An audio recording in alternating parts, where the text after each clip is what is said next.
Voici les soldats, les simples au cœur nu, vers quel grand destin qui leur reste inconnu.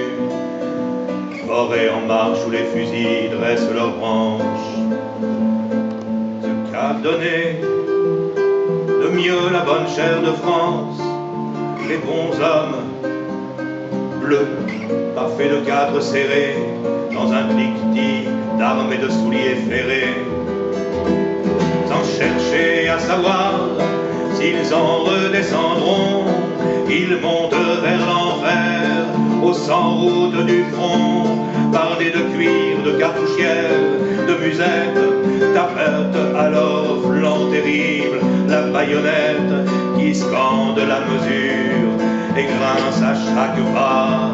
C'est moi qui te tuerai si tu ne me tues pas. Ils passent si nombreux que le cœur vous entourne et que le bon badaud lui-même s'en détourne.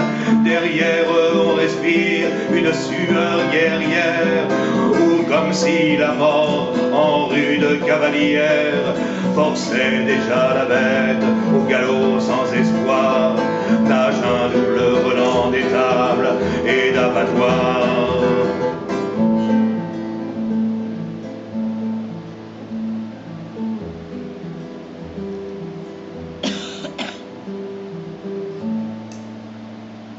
Nous devons faire un bel ensemble, les 4 sections en carré, en ligne, sur 2 rangs.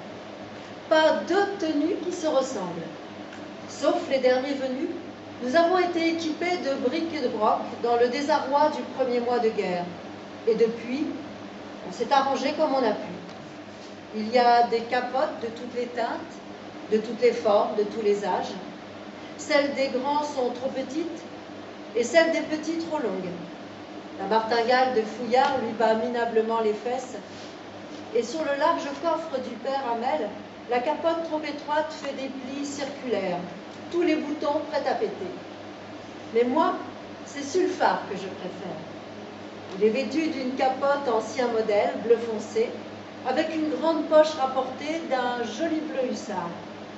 Il a cousu son paquet de pansements sur son téton gauche et renforcé ses molletières grises d'une bande de gros cuir découpée dans des jambières réglementaires. Comme tout bon soldat d'active, il a voulu se distinguer en cassant la visière de son képi à la Bagdaf. Et il a encore enjolivé ce couvre-chef, plus aplati qu'une galette, d'une jugulaire tressée du meilleur effet. Ces larges godillots craquelés et racornis, qu'on dirait taillés à la serpe dans du vieux bois, portent encore à leurs talons tournés un peu de la boue glorieuse des tranchées. Et son pantalon rouge apparaît aux cuisses par une large déchirure dans sa cotte de toile bleue. On le croirait dessiné pour l'illustration.